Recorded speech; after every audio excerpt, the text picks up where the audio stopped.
रघुवंश के प्रथम सर्ग को पढ़ते हुए अभी तक हम लोग देख चुके हैं कि महाराज दिलीप अत्यंत योग्य और गुण संपन्न राजा थे। बड़ी कुशलता से वे अपना राजकार्य कर रहे थे, किंतु इस बीच में एक चिंता का विषय था कि उनकी जो प्रिय पत्नी थी सुदक्षिणा, उससे वो एक संतान की आकांक्षा करते थे, किंतु उन्हें कोई संतान प्राप्त नहीं हुई। तो काफ़ी प्रतीक्षा करने के उपरांत उन्हें लगा कि कुछ न कुछ उपाय करने की आवश्यकता है और राज्य का कार्यभार मंत्रियों को सौंपकर दिलीप अपनी पत्नी सुदक्षिणा के साथ गुरु वशिष्ठ के आश्रम की ओर प्रस्थान करते हैं। इसलिए कि गुरु वशिष्ठ त्रिकालदर्शी हैं, सब जानते समझते हैं। तो किस कारण ये बाधा आ रही है, क्यों उनकी संतान प्राप्ति की इच्छा पूरी नहीं हो पा रही, इस विषय में गुरु वशिष्ठ निश्चय ही उन्हें कुछ न कुछ उपाय बताएंगे, समाधान प्रस्तुत करेंगे। तो इसलिए दिलीप अपनी पत्नी के साथ में प्रस्थान करते हैं वशिष्ठ के आश्रम की ओर। और रास्ते में उन्हें क्या अनुभव होते हैं, वो क्या क्या दृश्य देखते हैं, क्या उनका क्रियाकलाप होता है, इसी का वर्णन कवि कालिदास आगे के श्लोकों में कर रहे हैं। ये राजधानी से वशिष्ठ आश्रम तक जाने के मार्ग का वर्णन है। ये प्रश्न भी बन जाता है कि दिलीप का वशिष्ठ आश्रम जाने का जो मार्ग है उसका वर्णन कीजिए। तो ये वही वर्णन प्रारंभ हो रहा है। और जो श्लोक है, उन दोनों ने प्रस्थान किया, वे दोनों चले। तौ दंपति वशिष्ठस्य गुरोर जगमतु आश्रमम। इस श्लोक के साथ इन सारे श्लोकों का अन्वय होगा, आने वाले समस्त श्लोकों का अन्वय होगा कि वे दोनों वशिष्ठ के आश्रम की ओर चले। कैसे चले, क्या क्या उन्होंने देखा, रास्ते में क्या क्या अनुभव हुए, उस सबको बताते चलते हैं कवि कालिदास। तो कहते हैं, सेव्य मानव सुख स्पर्शई शाल निर्यास गंधि भी पुष्प रेणुत्किरई वातई आधूत वनराजी भी। सेव्य मानव सेवन करते हुए, सुख स्पर्शई सेव्य मानव सेवा किए जाते हुए, सुख स्पर्शई सुखदायक स्पर्श वाले, शाल निर्यास गंधि भी शाल शाल के वृक्षों से निर्यास निकली हुई गंधि भी सुगंध वाले, पुष्प रेणु उत्किरई फूलों के रेणु पराग कणों को उत्किरई बिखेरने वाले, वातई वायु के द्वारा आधूत वनराजी भी वनराजी वन पंक्तियों को, वृक्षों की पंक्ति को आधूत हिलाने वाले, वृक्षों की पंक्ति को झकझोरने वाले वायु के द्वारा सेव्य मानो सेवा किए जाते हुए वे दोनों पति पत्नी मार्ग पर चले। तो कहते हैं, सुख स्पर्शई शाल निर्यास गंधि भी पुष्प रेणुत्किरई आधूत वनराजी भी वातई सेव्य मानव तौ जगमतु। ये पहले श्लोक से आ जाएगा। सुखदायक स्पर्श वाले शाल के वृक्षों से निकली हुई गंध से युक्त फूलों की पराग को बिखेरने वाले, वृक्षों की पंक्तियों को हिलाने वाले वायु के द्वारा सेवा किए जाते हुए वे दोनों पति पत्नी अपने मार्ग पर चले। तो दिलीप चक्रवर्ती सम्राट है। कवि यहाँ पर प्रकारांतर से बताना चाहता है कि दिलीप का इतना प्रभाव है कि वहां वन में उनके साथ सेवक सेविकाएं तो चल नहीं रहे हैं, वो अकेले ही आए हैं विनम्र वेश में।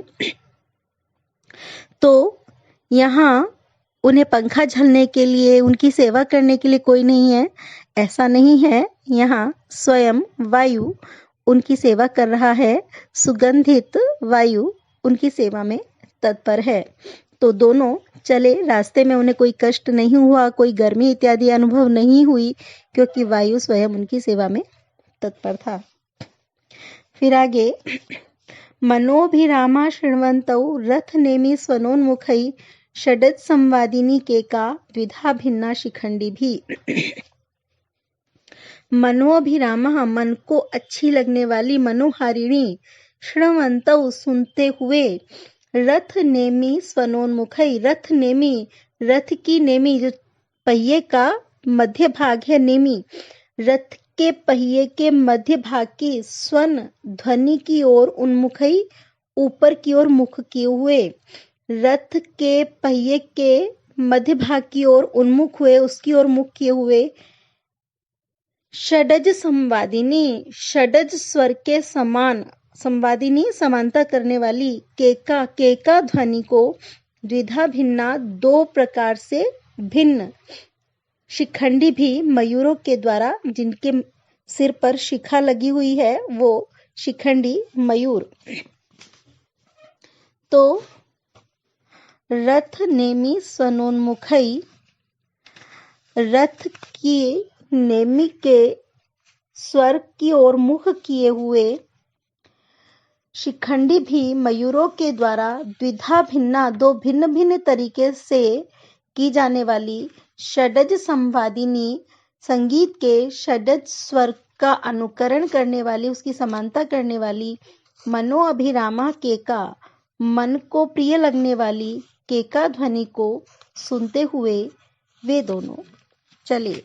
मार्ग में रथ के पहिए की जो आवाज हो रही थी वो बादल की गड़गड़ाहट की तरह की जो गंभीर आवाज थी, उसे सुनकर मोर को बादलों से बहुत प्रेम है। बादलों की गड़गड़ाहट सुनकर मोर प्रसन्न होकर बोलने लगता है और मोर की ध्वनि को कहते हैं केका ध्वनि। तो बादलों की आवाज सुनकर मोर केका ध्वनि करने लगता है, प्रसन्नता से नृत्य करने लगता है।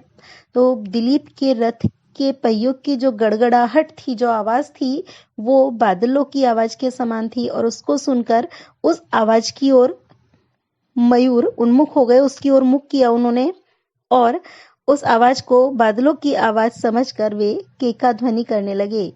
कैसी केका ध्वनि? दो प्रकार की थी, भिन्न भिन्न वो केका ध्वनि और वो संगीत के षडज स्वर के समान थी।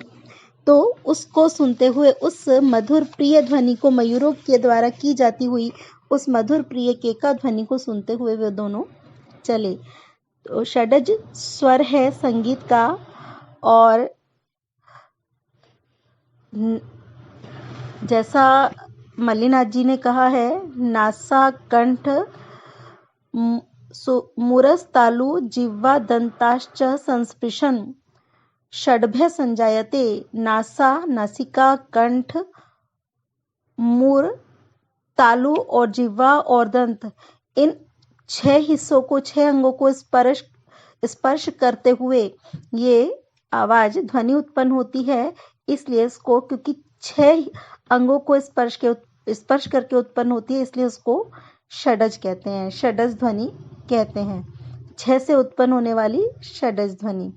तो संगीत के स्वरों के नाम बताए हैं, निषाद, ऋषभ, गांधार, षडज, मध्यम, धैवत और पंचम। ये 7 तंत्री से और कंठ से निकलने वाले संगीत के सुर हैं।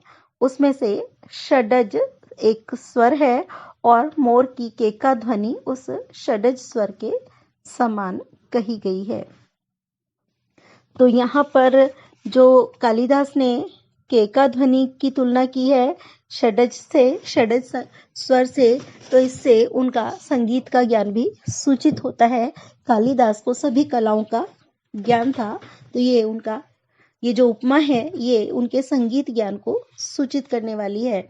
साथ ही यहाँ जो श्लोक में उन्होंने वर्णन किया उससे भी पता चलता है कि दिलीप का ऐसा प्रभाव था। राज्य में तो चारण भाट आदि उनके स्तुति गीत गाते रहते थे, अपने मधुर स्वर से गीत गाकर उनका मनोरंजन करते थे। तो यहाँ वन के मार्ग में जा रहे हैं, वहाँ कोई उनका मनोरंजन करने के लिए नहीं है, ऐसा नहीं है। मयूरों की मधुर ध्वनि उनका मनोरंजन कर रही है। तो रथ नेमी स्वरोन्मुखई शिखंडी भी, पहिए के मध्य भाग के स्वर की ओर मुख किए हुए मोरों के द्वारा दो प्रकार से भिन्न भिन्न षड्ज की समानता करने वाली, षड्ज स्वर की समानता करने वाली, मन को अच्छी लगने वाली केका ध्वनि को सुनते हुए वे दोनों पति पत्नी चले। फिर परस्पर अक्षि सादृश्यम दूरोज्झित वर्त्मसु मृगद्वंद्वेषु पश्यन्तौ स्यन्दनाबद्ध दृष्टिषु। और क्या देखा उन्होंने?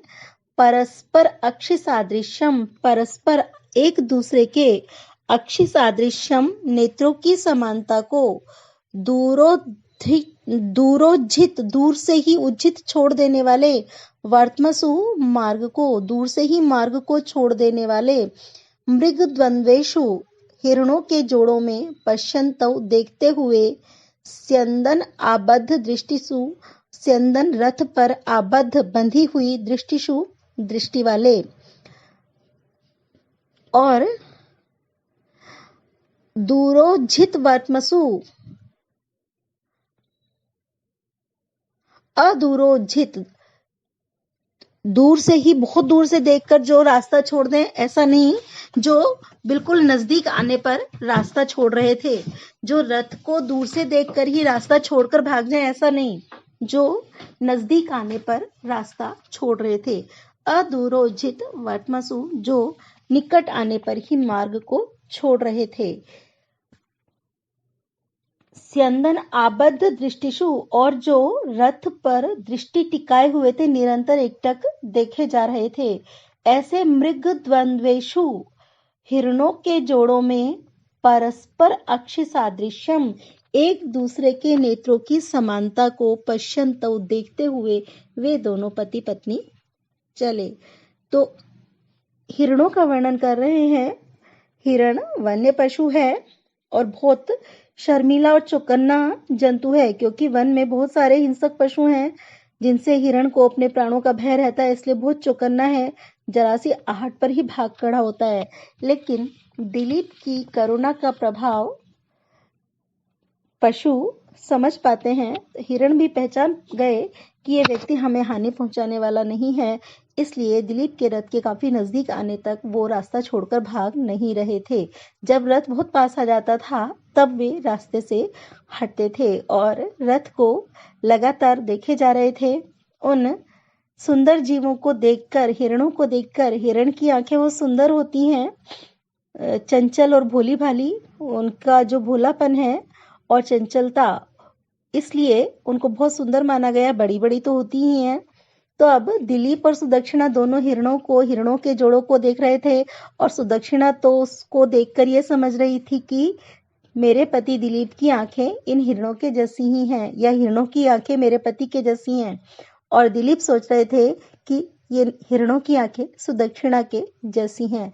तो दोनों एक दूसरे की आंखों का सादृश्य उन हिरणों के जोड़ों की आंखों में देख रहे थे। इस तरह से हिरणों के युगल को देखते हुए और उनकी आंखों में एक दूसरे की आंखों की समानता देखते हुए दोनों पति पत्नी चले। तो अदूरोज्झित वर्त्मसु स्यन्दनाबद्ध दृष्टिषु मृगद्वंद्वेषु परस्पर अक्षि सादृश्यम पश्यताम ताभ्याम जगमतु।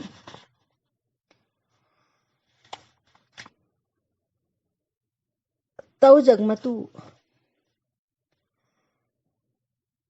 नजदीक आने पर ही मार्ग को छोड़ने वाले रथ पर दृष्टि टिकाए हुए हिरणों के युगलों में एक दूसरे के दृष्टि की समानता को, एक दूसरे के नेत्रों की समानता को देखते हुए वे दोनों पति पत्नी चले, मार्ग पर चले। श्रोणी बंधाद वितन्वद्भि अस्तंभाम तोरण सृजम सारसै कल निर्नादै क्वचिद उन्नमिताननौ।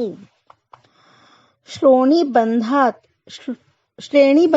श्रेणी को, पंक्ति को बांधकर, पंक्तिबद्ध होकर, वितन्वद्भि फैलाते हुए, बनाते हुए, अस्तंभाम बिना खंबे की, तोरण सृजम तोरण माला को, बंधनवार को, पंक्तिबद्ध होकर उड़ने के कारण जो बिना खंभों के ही बंधनवार बना रहे थे, तोरणमाला बना रहे थे। ऐसे सारसई सारसों के कल मधुर निनादई अस्पष्ट स्वर से क्वचित कहीं पर उन्नमित आननऊ ऊंचा किए हुए मुख वाले, ऊपर की ओर किए हुए मुख वाले वे दोनों चले। रास्ते में बीच में उन्हें सारसों की पंक्तियां उड़ती हुई दिखाई दी। वे सारस पंक्तिबद्ध होकर उड़ रहे थे, तो जैसे किसी के स्वागत के लिए बंधनवार लगाए जाते हैं। बंधनवार लगाने के लिए 2 खंभों की जरूरत पड़ती है दोनों ओर से बंधनवार को बांधने के लिए, लेकिन सारसों की पंक्ति एक माला के रूप में दिख रही थी और दिलीप के स्वागत के लिए मानो वो बंधनवार का कार्य कर रहे थे। ऐसी बंधनवार जो बिना खंभों के ही आकाश में स्थित थी, जिसे बांधने के लिए खंभों की भी आवश्यकता नहीं थी। और वे सारस उड़ते हुए मधुर अस्पष्ट ध्वनि कर रहे थे। उस ध्वनि को सुनकर दिलीप और सुदक्षिणा ऊपर की ओर मुंह करके, आकाश की ओर मुंह करके उन्हें देखने लगे। इस तरह से उन सारसों की पंक्ति को देखते हुए वे दोनों चले। श्रेणी बंधात अस्तंभाम तोरण सृजम वितन्वद्भि। पंक्तिबद्ध होकर उड़ने के कारण बिना खंभों के ही बंधनवार को फैलाते हुए कल निनादय सारसई मधुर अस्पष्ट स्वर करने वाले सारसों के कारण कहीं उन्नमित आननऊ ऊपर की ओर मुख किए हुए वे दोनों पति पत्नी चले। रास्ते में कहीं कहीं वो ऊपर की ओर मुंह करके आकाश की ओर देखने लगे। क्यों? सारसों की मधुर ध्वनि को सुनकर उनका ध्यान ऊपर की ओर चला गया। तो इस प्रकार रास्ते में सुंदर प्राकृतिक दृश्यों को देखते हुए वे दोनों चले और यहाँ वन में उनका स्वागत करने के लिए कोई नहीं था, ऐसा नहीं था। सारस पंक्तिबद्ध होकर मानो उनके लिए बंधनवार सजा रहे थे। पवनस्य अनुकूलत्वात् प्रार्थना सिद्धि संशिनः रजोभितुरगोत्कीर्णै अस्पृष्ट अलकवेष्टनौ।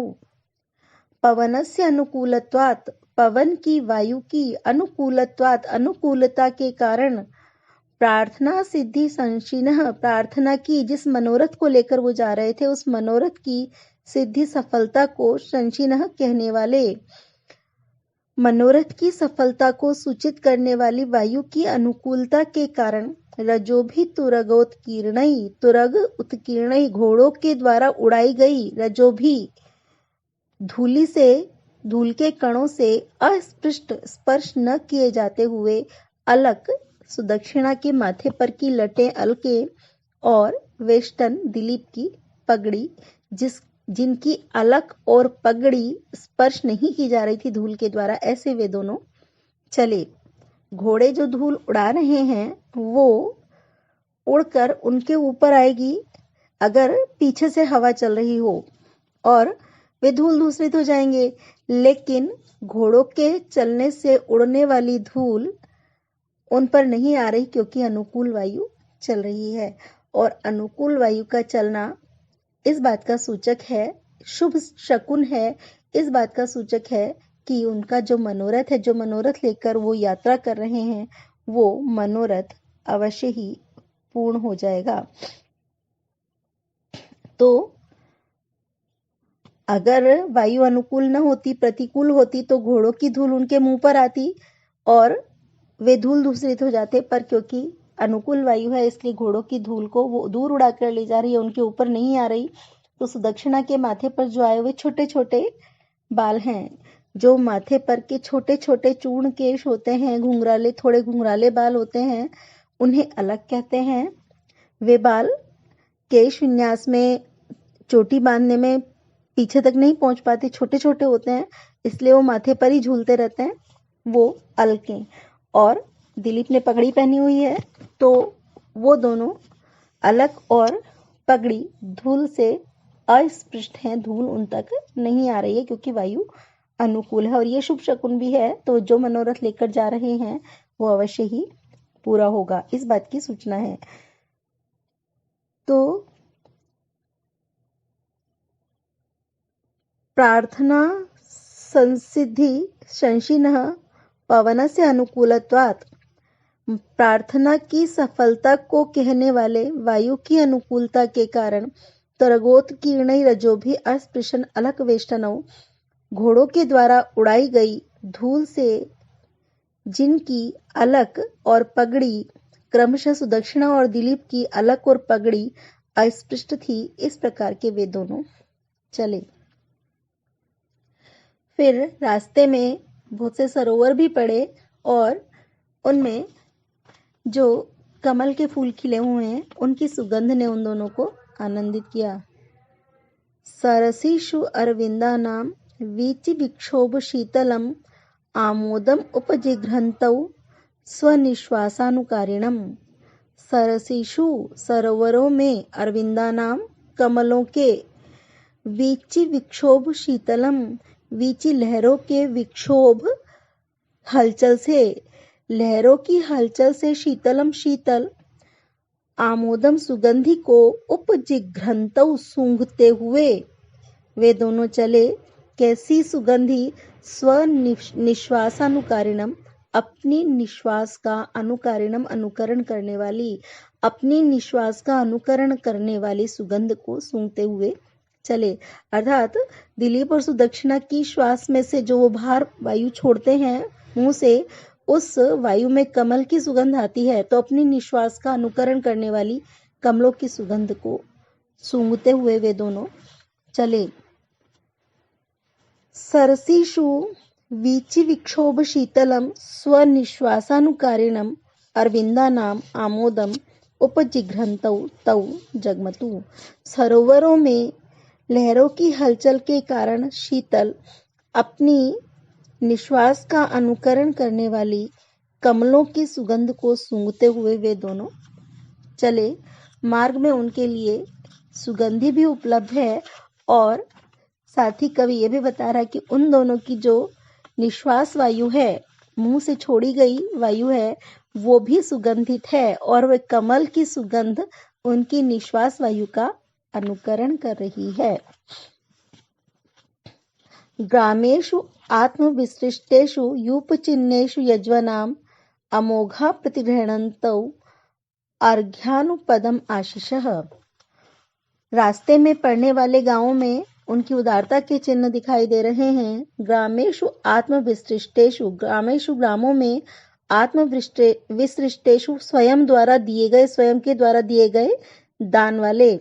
यूप चिन्हेषु, यूप यज्ञ स्तंभ के, चिन्हेषु चिन्हों वाले, यज्वनाम यज्ञ करने वाले ब्राह्मणों के। स्वयं अपने द्वारा दान किए गए और यज्ञ के चिन्हों से, यज्ञ के स्तंभों से युक्त ग्रामों में यज्ञ करने वाले ब्राह्मणों के अमोघा, अमोघ जो कभी निष्फल नहीं होते, ऐसे प्रतिग्रहणन्तौ स्वीकार करते हुए, अर्घ्यानुपदम अर्घ्य के बाद दिए गए आशीष आशीर्वादों को स्वीकार करते हुए वे दोनों चले। जो रास्ते में पड़ने वाले ग्राम हैं उनमें उनको जगह जगह यज्ञ स्तंभ लगे हुए दिखाई दिए। वे ग्राम उन्होंने ही उन यज्ञ करने वाले ब्राह्मणों को दान दिए थे और ब्राह्मण उनमें यज्ञ कर रहे हैं। उन्होंने दिलीप का स्वागत किया, उन्हें जल इत्यादि प्रदान किया और आशीर्वाद दिया, और ब्राह्मणों के आशीर्वाद कभी निष्फल नहीं होते, तो प्रसन्नता से उन आशीर्वादों को स्वीकार करते हुए वे दोनों चले। आत्मविसृष्टेषु यूपचिह्नेषु ग्रामेषु यज्वनाम अमोघा आशीषः अर्घ्यानुपदम प्रतिगृह्णन्तौ तौ जगमतु।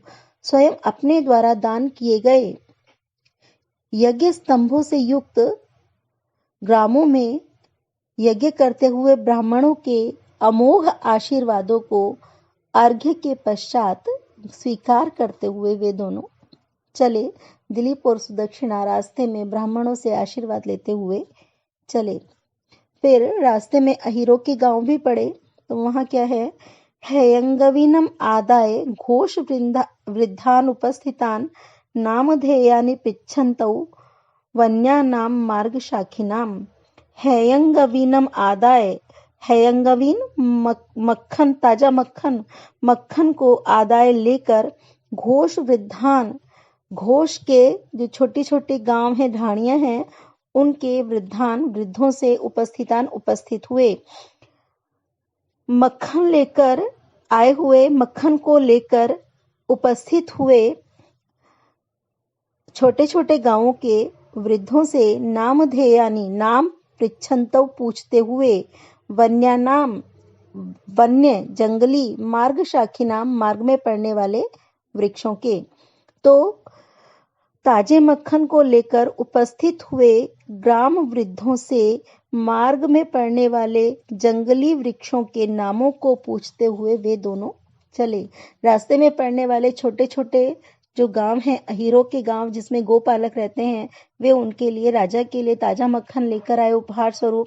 और राजा ने उन्हें निराश नहीं किया, उनसे प्रेम पूर्वक, उनको आदर देते हुए प्रेम पूर्वक उनसे रास्ते में पड़ने वाले वन्य वृक्षों के नाम पूछे, उन्हें आदर दिया, उनसे अपनापन जताया, उन्हें सम्मान दिया और इस तरह उनसे वार्तालाप करते हुए वे चले।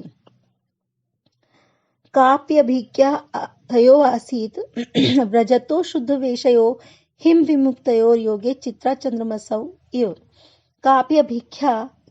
कापी कोई अद्भुत अभिख्या शोभा तयोर आसीत उन दोनों की थी, व्रजतौ जाते हुए, शुद्ध वेशयो शुद्ध वेश में, शुद्ध वेश में जाते हुए उन दोनों की कोई अद्भुत ही शोभा थी। कैसे? हिम विमुक्तयोर योगे, हिम विमुक्तयो, हिम से विमुक्त, शीत से मुक्त हुए, चित्रा चंद्रमसौ योगे इव, चित्रा नक्षत्र और चंद्रमा के योग के समान। जैसे शीत ऋतु की समाप्ति के समय चित्रा और चंद्रमा का योग होता है और उनकी शोभा अद्भुत होती है, पाले से रहित होकर बहुत सुंदर दिखाई देते हैं, वैसे ही शुद्ध वेश में जाते हुए उन दोनों की कुछ अद्भुत ही शोभा थी जिसका वर्णन नहीं किया जा सकता। काफी मतलब कोई अद्भुत अवर्णनीय शोभा थी। तो दिलीप और सुदक्षिणा इस तरह से सुशोभित होते हुए चले। तत्तत् भूमिपति पत्न्यै दर्शयन् प्रियदर्शनः अपि लंघितम् अध्वानं बुबुधेन बुधोपमः। तत्तत् भूमिपति, तत्तत् उसको, भूमिपति राजा, पत्न्यै पत्नी को, दर्शयन दिखाते हुए, प्रियदर्शनः प्रियदर्शन देखने में सुंदर, अपि लंघितम पार हुए, अपि भी, अध्वानम मार्ग को, न बुबुधे नहीं जान सका, बुधोपमः बुध के समान, जो ग्रह है बुध के समान बुद्धिमान समझदार राजा दिलीप। तो बुध के समान प्रियदर्शनः देखने में सुंदर, देखने में बहुत प्रिय, बुधोपमः बुद्ध के समान बुद्धिमान, भूमिपति राजा दिलीप तत्तत् उन दृश्यों को अपनी पत्नी को दिखाते हुए पार हो चुके मार्ग को भी नहीं जान सका। पूरा वन का मार्ग पार हो गया, वशिष्ठ का आश्रम आ गया और वे दोनों रास्ते के दृश्यों को देखते हुए चलते रहे।